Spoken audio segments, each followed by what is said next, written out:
Hello everyone, कैसे आप सभी लोग। आशा करता हूँ आप बहुत अच्छे होंगे। क्या आप इंडियन आर्मी, इंडियन एयरफोर्स या फिर इंडियन नेवी के जवान हैं या फिर इंडिया की सिक्योरिटी फोर्सेस के जवान हैं? तो आज की वीडियो आपके लिए होने वाली है बहुत इंपॉर्टेंट, क्योंकि आज हम डिस्कस करने वाले हैं एक सिक्योरिटी फोर्स के जवान, इंडियन आर्मी, आईएएफ और नेवी के जवान को किस तरीके से अपनी इनकम टैक्स रिटर्न फाइल करनी होती है, आपके जो जो अलाउंसेस होते हैं, डिडक्शंस होती हैं, उसको किस तरीके से करेक्टली क्लेम करना है और कैसे अपनी आईटीआर को कंप्लीटली ऑनलाइन फाइल करना होता है। चलिए विदाउट एनी फर्दर डू चलते सीधा स्क्रीन पे स्टार्ट करते हैं आज के सेशन को। So guys, ITR filing start करने से पहले समझते हैं कुछ बेसिक पॉइंट्स, कुछ बेसिक कंसेप्ट समझ लेते हैं, जो कि एक स्पेशली वो अलाउंसेस, वो एग्जम्पशंस जो कि मिलती हैं स्पेशली सिक्योरिटी पर्सनल्स को, आर्मी पर्सनल्स को जो मिलती हैं वो समझ लेते हैं। ये फ्री ई बुक है जो कि आपको नीचे से मिल जाएगी, आप वहां से इसको डाउनलोड भी कर सकते हैं, अपनी आईटीआर के फाइलिंग के टाइम पे इसका यूज कर सकते हैं। काफ़ी सारे अलाउंसेस आपको मिलते हैं, कौन कौन से सेक्शन में आपको उनकी एग्जम्पशन क्लेम करनी है, सारी चीज़ें आपको मैं बताने वाला हूं आज। दूसरा होता है ड्रेस अलाउंस, ये भी आपका 1014(1) के अंदर आपका ये एग्जम्प्ट होता है।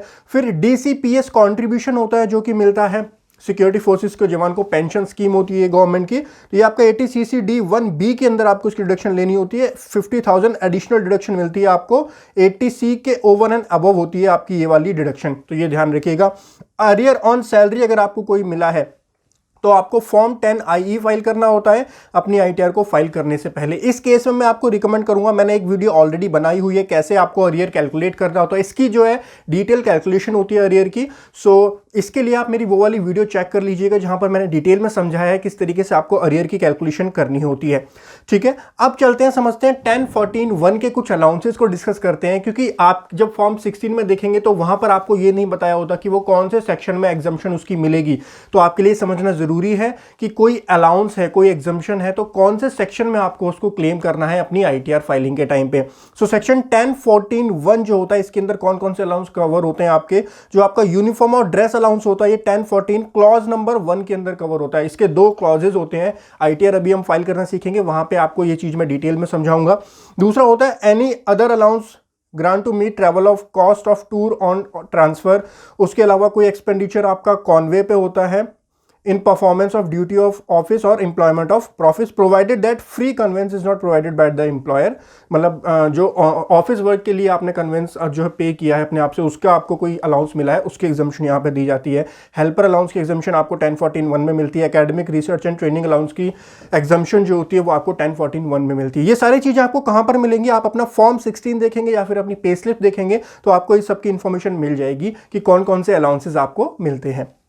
उसके बाद में एक नोट है, above allowances are exempt without any limit. और यहाँ की एक स्पेशल चीज होती है, सेक्शन 1014 क्लॉज नंबर 1 के जो अलाउंस होते हैं वो उसकी कोई लिमिट नहीं होती, जितना आपको मिलता है पूरा 100% आपका एग्जम्प्ट हो जाता है। सो चेक कर लीजिएगा, अगर आपके फॉर्म 16 के अंदर इसमें से कोई अलाउंस आ रहा है तो वो आपका 100% एग्जम्प्ट होता है। उसके बाद अगर बात करें 1014(2) की, तो इसके अंदर भी कुछ अलाउंसेज होते हैं, लेकिन इन अलाउंसेज की लिमिट होती है, तो उस लिमिट के अकॉर्डिंग ही आपका एम्प्लॉयर जो है वो कैलकुलेट करता है आपकी सैलरी और आपकी एग्जम्पशन को कैलकुलेट किया जाता है। आप अपने फॉर्म 16 को रेफर कर सकते हैं और यहां से क्लेम कर सकते हैं। कौन कौन से अलाउंसेस इस सेक्शन के अंदर कवर होते हैं उसको ध्यान से समझिएगा। आपका हाई एटीट्यूड अलाउंस जो होता है, स्नो बॉर्डर एरिया अलाउंस और एवलांच अलाउंस जो होता है वो यहाँ पर कवर होता है। आपका border area allowance, remote location allowance यहाँ पर कवर होता है। Tribal area, schedule area agency, ये चीज़ें आपको आपकी पे स्लिप्स में या फिर आपके फॉर्म 16 में आप देखेंगे तो वहाँ पे क्लियरली मिल जाएगा कि कौन सा अलाउंस आपको मिलता है। ट्रांसपोर्ट अलाउंस जो होता है, जो इस एरिया में आपको ट्रैवल करने के लिए चाहिए होता है, उसके रिस्पेक्ट में ट्रांसपोर्ट अलाउंस यहाँ पर जो होता है वो आपका आता है। उसके बाद हॉस्टल एक्सपेंस ऑफ चिल्ड्रन का जो अलाउंस होता है वो यहाँ पर आता है। कंपनसेटरी फील्ड एरिया अलाउंस यहाँ पर आएगा। Compensatory modified field area allowance आएगा।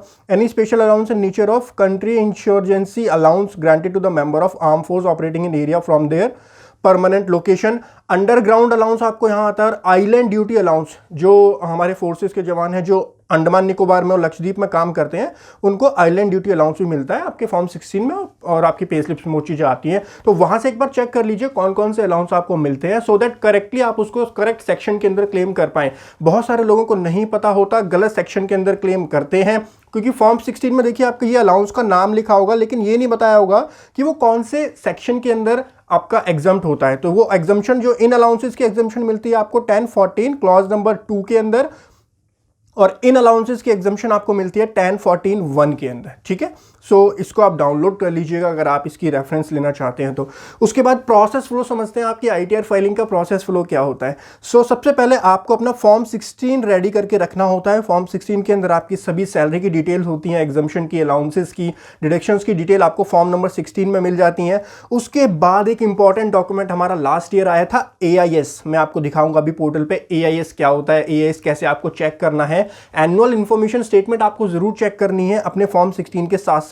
और आपकी सैलरी के अलावा अगर कोई और इनकम है, अदर सोर्स की इनकम है या कोई और इनकम है, उसको भी आपको रिफ्लेक्ट करना है अपनी आईटीआर के अंदर। जितनी भी आपकी इनकम होती है वो सारी इनकम आपको जो है अपनी आईटीआर में रिफ्लेक्ट करनी होती है। फॉर एग्जांपल अगर आपने एक एफडी कराई है तो एफडी का इंटरेस्ट जो आपको मिलता है वो भी आपको अपनी आईटीआर में अदर सोर्सेज में शो करना होता है। उसके बाद में आपको अपने बैंक स्टेटमेंट चेक करनी है, कोई और इनकम तो आपके बैंक में नहीं आई है, या बैंक का सेविंग बैंक अकाउंट का इंटरेस्ट आपको जो है चेक करने के लिए अपनी सेविंग बैंक अकाउंट की डिटेल्स चाहिए होती हैं, स्टेटमेंट चाहिए होती है। फिर डिडक्शंस के डॉक्यूमेंट चाहिए होते हैं अदर देन फॉर्म 16। हो सकता है कुछ डिडक्शंस आपने फॉर्म 16 में क्लेम ना कर पाई हो, अपने एम्प्लॉयर को डॉक्यूमेंट्स प्रोवाइड ना कर पाए हो आप, तो कोई दिक्कत वाली बात नहीं है। जब आप अपनी आईटीआर फाइल करते हैं तब आप उसको क्लेम कर सकते हैं। तो उसके जो भी डॉक्यूमेंट्स हैं वो आप रेडी कर लीजिएगा। तो और जब आप आईटीआर अभी फाइल करेंगे, मैं दिखाऊंगा आपको, तो उसमें आप जो है उसको क्लेम कर सकते हैं, इवन दो फॉर्म 16 में अवेलेबल नहीं है।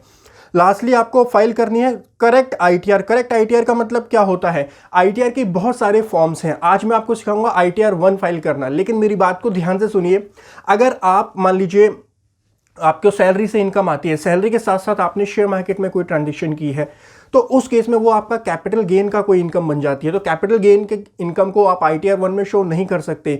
तो भले ही आपको फॉर्म 16 मिला हो, भले ही आपके जो कलीग है वो आईटीआर 1 फाइल करें, लेकिन आपने क्योंकि शेयर मार्केट में ट्रांजेक्शन की है तो आपको आईटीआर 1 फाइल नहीं करनी। आपके लिए आईटीआर 2 या फिर आईटीआर 3, आईटीआर 2 बेसिकली आपके लिए जो है वो एलिजिबल होगी। वहां पे आपको कैपिटल गेन की इनकम दिखानी होती है। So it is important to note कि आप जो है करेक्ट आईटीआर सेलेक्ट करें और अपनी करेक्ट आईटीआर को ही फाइल करें। उसके बाद अगर आप खुद नहीं करना चाहते तो ये सारे डॉक्यूमेंट्स आप शेयर कर सकते हैं अपने टैक्स प्रोफेशनल को या फिर सीईओ को, वो आपकी रिटर्न को फाइल करेगा। उसके बाद अगर कोई आपका टैक्स बनता है तो आप टैक्स की पेमेंट करेंगे। अगर कोई एक्स्ट्रा टैक्स आपका टीडीएस डिडक्ट हो रखा है तो फिर आप उसका क्लेम करेंगे रिफंड। और रिफंड की अगर मैं बात करूं तो ये 2 दिन से लेकर के 2 महीने तक का टाइम आपका लग सकता है। कोई फिक्स डेट लॉ के अंदर नहीं होती है। अगर कोई आपको कह रहा है 1 हफ्ते 10 दिन में आ जाएगा, बिल्कुल गलत कह रहा है। कोई भी फिक्स डेट लॉ में डिफाइन नहीं है। 2 दिन में भी रिफंड आ जाते हैं और 2 महीने भी लग जाते हैं रिफंड आने में। सो इस चीज को अपने ध्यान में रखिएगा। ये हमारा पूरा प्रोसेस फ्लो था।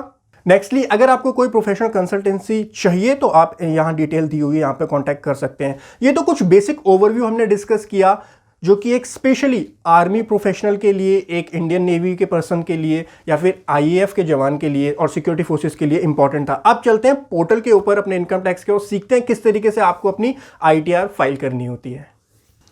सो गाइस आ चुके हम कंप्यूटर स्क्रीन पे। सबसे पहले आपको फॉर्म 16 में एक बार शो कर देता हूं। फॉर्म 16 आपको भी मिला होगा, वो पीडीएफ फॉर्म में होगा। यहाँ पे मैंने एक्सेल में सारी डिटेल्स डाली हुई हैं। तो यहाँ पे आपकी सैलरी की डिटेल्स हैं, एग्जम्पशंस हैं, अलाउंसेज हैं, डिडक्शंस हैं, उस सब की डिटेल होती है। कितना आपका टीडीएस डिडक्ट हुआ है और कितना टीडीएस जो है एक्चुअल में पे हुआ है, वो सारी डिटेल जो है आपकी यहाँ पर आ जाएगी। इसके अलावा फॉर्म 16 के अलावा मैंने आपको बताया था AIS आपको जरूर ध्यान में रखना है। AIS के में क्या क्या ट्रांजेक्शन्स आ रही हैं वो भी आपको एक बार जरूर चेक कर लेनी है। सो AIS आप कैसे चेक करेंगे? आप पोर्टल पे जाएंगे, सर्विसेज पे जाएंगे, एनुअल इन्फॉर्मेशन स्टेटमेंट पे आपको जाना है एंड यहाँ पे आप प्रोसीड करेंगे।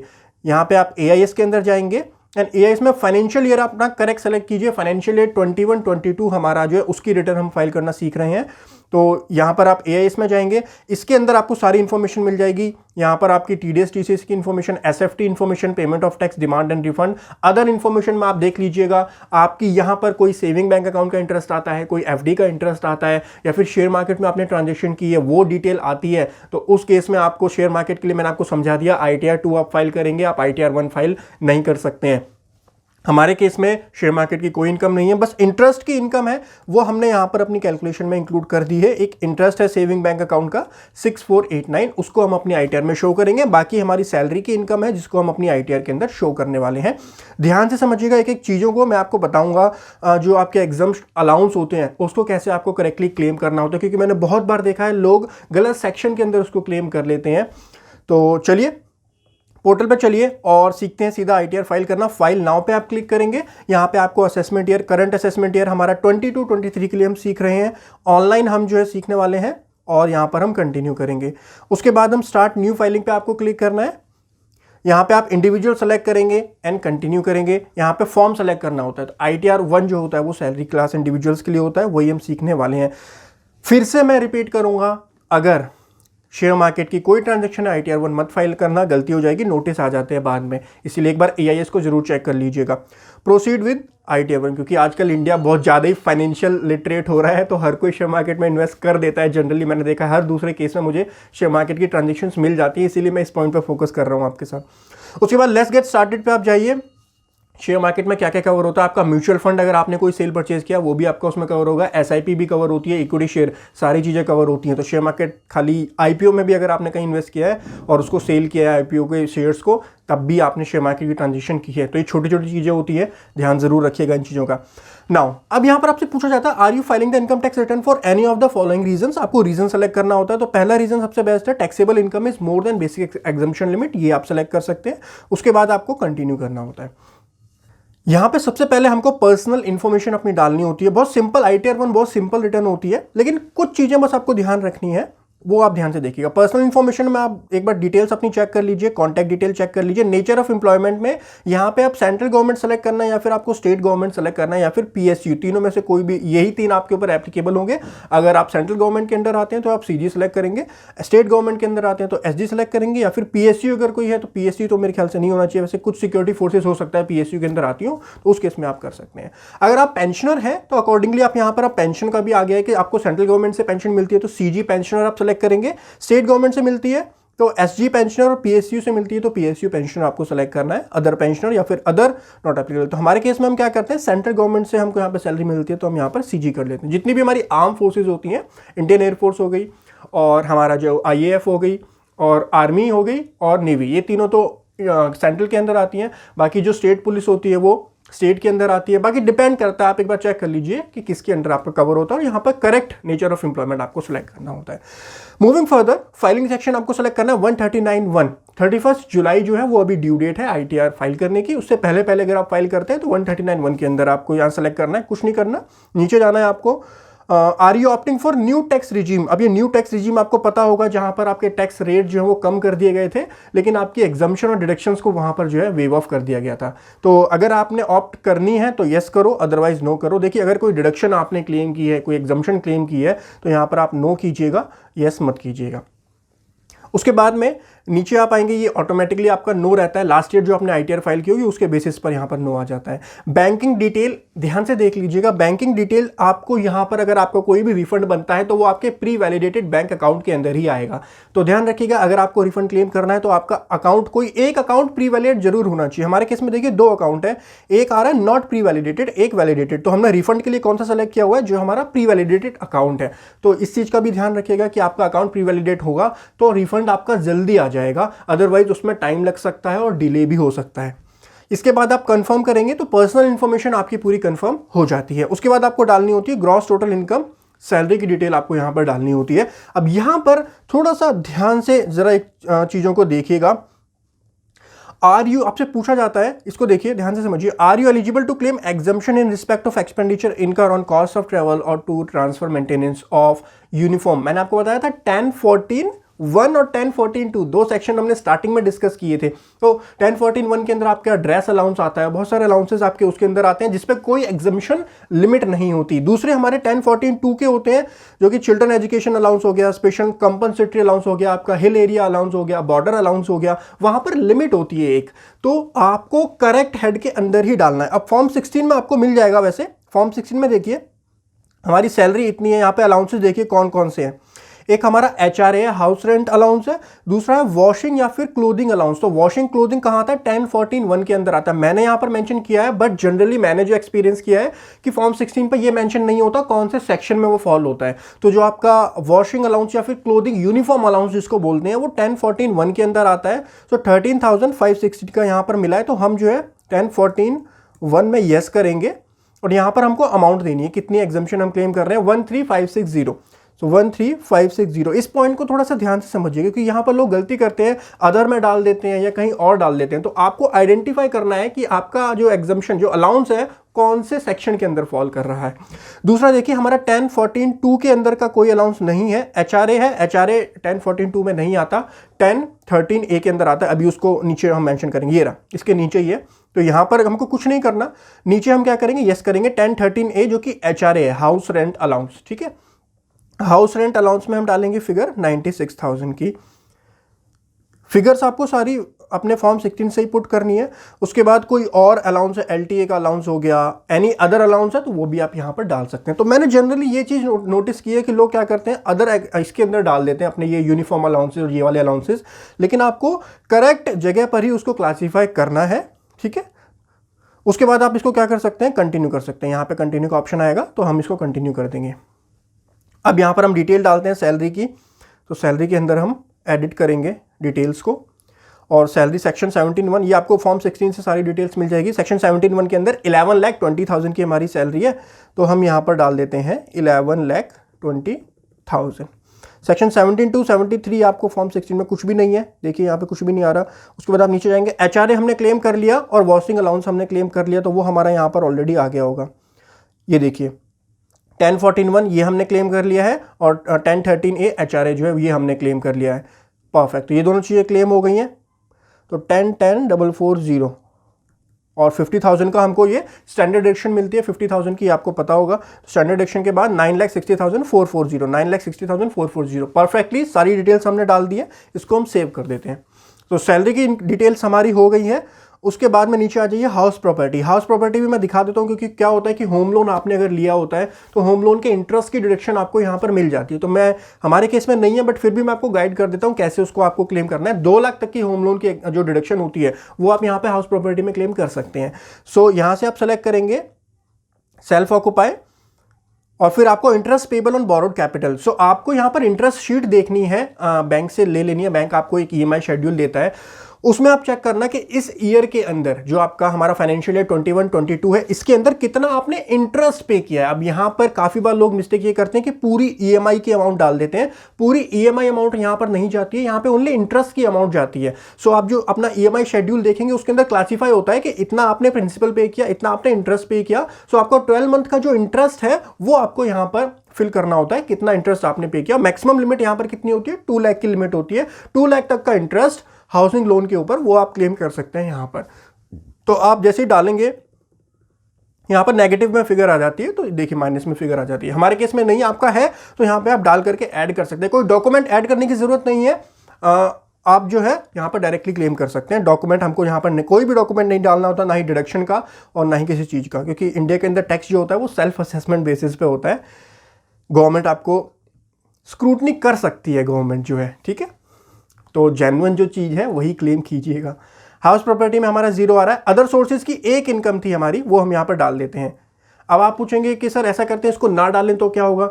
देखिए, इनकम टैक्स रिटर्न का मतलब होता है कि जितनी भी आपकी इनकम है वो आपको अपनी ITR के अंदर शो करनी है। अब चाहे वो फॉर्म 16 में आ रही है या फिर नहीं आ रही है, उससे कुछ फर्क नहीं पड़ता, आपको क्लेम करनी है अपना। यहाँ पर अपनी जो इनकम है वो शो करनी पड़ेगी, मैंडेटरी है, कोई ऑप्शनल चीज़ नहीं होती वो। तो इंटरेस्ट जो आपको सेविंग अकाउंट पर मिला है 6489, interest on saving bank account पे हम यस करेंगे, और यहाँ पे हम फिगर पुट कर देते हैं 6489, 6489, परफेक्ट। उसके बाद कोई और इंटरेस्ट है, इनकम टैक्स रिफंड मिला है, उसका आपका इंटरेस्ट बनता है, या फिर कोई और इनकम है तो वो आप यहाँ पर ऐड कर सकते हैं। कोई और इंटरेस्ट है वो आप यहाँ पर ऐड कर सकते हैं, इसको फिर आप कंटिन्यू करेंगे। तो ये इनकम भी हमने यहाँ पर ऐड कर दी। तो ये सिंपली 3 इनकम ही आप ITR 1 में डाल सकते हो। एक तो सैलरी की इनकम, एक हाउस प्रॉपर्टी की इनकम या फिर लॉस, और हमारा अदर सोर्सेज की इनकम यहाँ डाल सकते हो। इसीलिए मैंने बोलता कैपिटल गेन अगर आपको कुछ होता है तो ITR 2 आपको फाइल करनी पड़ेगी, ITR 1 के लिए आप एलिजिबल नहीं है। इसको फिर हम क्या करेंगे, कंफर्म करेंगे।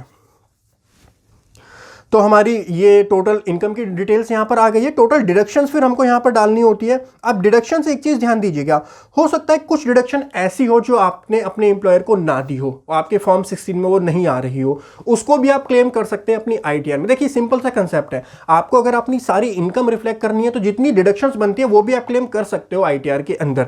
तो यहाँ पे क्या आपने कोई डोनेशन पे किया है? तो डोनेशन कौन सा वाला, जैसे अभी कोविड फंड वाला जो था, पीएम रिलीफ फंड, अगर आपने उसमें कोई फंड दिया है तो येस करके आप यहाँ पर उसकी डिटेल दे सकते हो। उसके बाद साइंटिफिक रिसर्च 80GG की कोई डिडक्शन है, 80C की डिडक्शन बेसिकली जनरली होती है। आपको फॉर्म 16 में सारी डिटेल्स मिल जाएंगी कौन से सेक्शन में डिडक्शन क्लेम करनी है। तो 80C में देखिए LIC की हमारी डिडक्शन है 80,000 की। सो 80C में हम येस करेंगे और यहाँ पर कितना डालेंगे, 80,000 हम यहाँ पर डाल देंगे। उसके बाद हमारी 80CCD2 की यहाँ पर डिडक्शन आती है। तो यहाँ पर जो है DCPS वाला कंट्रीब्यूशन आपको डालना होता है, लेकिन ध्यान रखिएगा यहाँ पर एक चीज़ देखिए, CCD2 के अंदर जाता है एम्प्लॉयर का कंट्रीब्यूशन। ये आपको फॉर्म 16 के ऊपर मिल जाएगा। फॉर्म 16 में आपको देखना पड़ेगा कि एम्प्लॉयर का कंट्रीब्यूशन कितना है, एम्प्लॉय का कंट्रीब्यूशन कितना है। एम्प्लॉयर का कंट्रीब्यूशन आपको यस करके 80CCD2 के अंदर डालना होता है, लेकिन हमारे केस में ये जो कंट्रीब्यूशन है ये एम्प्लॉय का कंट्रीब्यूशन है। DCPS का कंट्रीब्यूशन होता है, पेंशन का ये कंट्रीब्यूशन होता है, जो कि सेंट्रल गवर्नमेंट की एक स्कीम होती है। आप अपने फॉर्म 16 में चेक कीजिएगा एम्प्लॉयर का शेयर कितना है, एम्प्लॉय का शेयर कितना है। एम्प्लॉयर का जो शेयर होता है उसकी डिडक्शन आपको लेनी है 80CCD2 के अंदर, लेकिन जो एम्प्लॉय का शेयर होता है, यानी जो आपका शेयर, एम्प्लॉय मतलब आप हैं, आपका जो शेयर होगा वो आप यहां पर क्लेम नहीं करेंगे, वो आप नीचे क्लेम करेंगे। यहां पर आपको यस करना है एनी अदर डिडक्शन में। 80CCD1B ये वाला सेक्शन देखिए ध्यान से, इसके अंदर आपको क्लेम करना होता है जो इंप्लॉय का कंट्रीब्यूशन होता है वो। सो आपका हमारे केस में कितना है, 50,000 की लिमिट वैसे होती है और 50,000 का ही यहां पर दिया गया है। सो गलत सेक्शन में मत क्लेम कीजिएगा।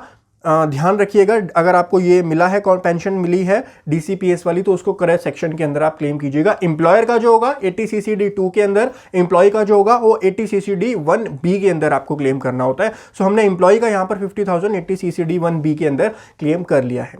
परफेक्ट। नीचे आकर के हम इसको कंटिन्यू कर देंगे। डिडक्शन की डिटेल हमारी ये हो गई है। एक डिडक्शन और हमको लेनी है जो हमने अभी नहीं ली है, हाँ वो हम क्लेम कर लेते हैं। वो डिडक्शन है इंटरेस्ट की। सो इंटरेस्ट की डिडक्शन हमको मिलती है 80TTA के अंदर। अब आप बोलेंगे सर डिडक्शन अगर लेनी थी इसकी तो आपने इसको अदर सोर्सेज में ऐड क्यों किया? देखिए इनकम आपको सारी शो करनी पड़ेगी, सारी इनकम आपको रिफ्लेक्ट करनी पड़ेगी। डिडक्शन एग्जम्पशन जो होती है वो डिफरेंट चीज होती है। अगर एलिजिबल हो आप तभी ले पाओगे। अगर यहां पर आपका 12,000 का इंटरेस्ट होता तो आपको नहीं मिलता, क्योंकि 10,000 तक की ही एग्जम्पशन आपको मिलती है 80TTA के अंदर। इसीलिए इनकम को डिस्क्लोज करना इज अ सेपरेट थिंग और उसकी डिडक्शन को क्लेम करना इज अ सेपरेट थिंग। सो इसकी अब हम डिडक्शन क्लेम करेंगे जो हमने interest on saving bank account की 80TTA के अंदर आपको डिडक्शन मिलती है। सो नीचे आप आएंगे 80D 80DD1, यहां पर आपको 80TTA ये रहा, यहां पर आपको ऐड करनी होती है। तो यहां पर हम ऐड करेंगे, कितना है हमारा 6489 हम यहां पर ऐड कर देंगे। तो ये फिगर हमारी जो है एंटर हो गई है। तो 80TTA की डिडक्शन भी हमने क्लेम कर ली है। 80,000 की हमारी 80C वाली जो LIC की है वो है। उसके बाद 6489 हमारी 80TTA के अंदर है और 80CCD1 यानी एम्प्लॉय का कंट्रीब्यूशन जो होता है पेंशन स्कीम के अंदर, उसका 50,000 हमने यहाँ पे क्लेम किया है। इसके अलावा एक चीज नोट कर लीजिए, अगर कोई और डिडक्शन भी आपके पास है जो आपने फॉर्म 16 में क्लेम नहीं की है तो यहाँ पे आप उसको क्लेम कर सकते हैं, कोई दिक्कत वाली बात नहीं है, प्रोवाइडेड दैट आपके पास डॉक्यूमेंटेशन उसके होने चाहिए। अगर फ्यूचर में गवर्नमेंट आपसे मांगती है तो आप उसको दे सकें। इसके बाद हम इसको कंफर्म कर देंगे। कंफर्म करने के बाद में आता है टैक्स पेड, आपने कितना टैक्स पे किया हुआ है। तो टैक्स पेड की डिटेल आपको कहाँ मिल जाएगी? वैसे ऑटोमेटिकली आ जाती है, हमारे केस में नहीं आ रही, बट आपके केस में ये चीज़ ऑटोमेटिकली आ जाएगी कि कितना एम्प्लॉयर का TDS जो है वो डिडक्ट हो रखा है। अगर नहीं आती तो आप यहाँ पर ऐड कर सकते हैं। देखिए detail of tax deducted at source TDS on salary income, यहाँ पे ऑटोमेटिक आपकी फिगर आ रही होगी, बट हमारे केस में नहीं आ रही तो मैं ऐड कर देता हूँ एक बार। 10 ऑफ डिडक्टर ये भी आपका ऑटोमेटिकली आ रहा होगा, क्योंकि आजकल चीज़ें बहुत ट्रांसपेरेंट होगी, इसीलिए मैंने बोला आपको एक बार AIS भी चेक कर लीजिए, बाकी सारी चीज़ें भी चेक कर लीजिए, तभी अपनी ITR को फाइल कीजिए, वरना बाद में नोटिस आने के चांसेस रहते हैं। गवर्नमेंट ऑफ इंडिया हम सेलेक्ट करेंगे और सैलरी के अंदर हमारा कितना था, तो सैलरी हेड की हमको इनकम दिखानी है कि कितनी इनकम सैलरी के अंदर टैक्सेबल हमने की है। इनकम अंडर द सैलरी ये रहा 9,60,440, 9,60,440 और TDS उस पर कितना डिडक्ट हुआ है, यहाँ पे TDS डिडक्ट हुआ है 98,372। सो 98,372 है ना, 98,372 परफेक्ट।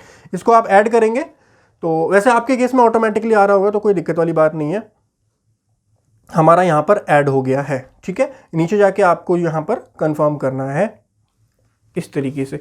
उसके बाद में आपका टोटल टैक्स लायबिलिटी यहाँ पर कंप्यूट हो जाएगी कि आपकी टोटल टैक्स लायबिलिटी कितनी है, उसमें से आपने पे कितना किया, और इसको जब आप कंफर्म करेंगे ऑटोमेटिकली कैलकुलेट होती है, यहाँ आपको कुछ नहीं करना, आपको जस्ट कंफर्म करना है। उसके बाद में आप जो है प्रोसीड पे क्लिक करेंगे तो आपका जो भी टैक्स बनता है या रिफंड बनता है वो यहाँ पर आ जाएगा। तो हमारे केस में रिफंड बन रहा है क्योंकि टैक्स हमने ज़्यादा पे कर दिया, और रीज़न ये था कि ये जो डिडक्शंस हैं, कुछ डिडक्शन 80,000 की LIC की डिडक्शन है वो एम्प्लॉयर ने कंसीडर नहीं की थी, लेकिन वो हमने ITR में फाइल कर दिया, जिसकी वजह से हमारा यहाँ पर रिफंड बन रहा है। लेकिन दूसरा सिनेरियो भी आपका हो सकता है आपकी कोई और इनकम आपने ऐड की हो, FD का इंटरेस्ट आपने ऐड किया, सेविंग बैंक अकाउंट का इंटरेस्ट ऐड किया, तो आपका कोई टैक्स बन रहा हो। टैक्स की पेमेंट कैसे करेंगे आप?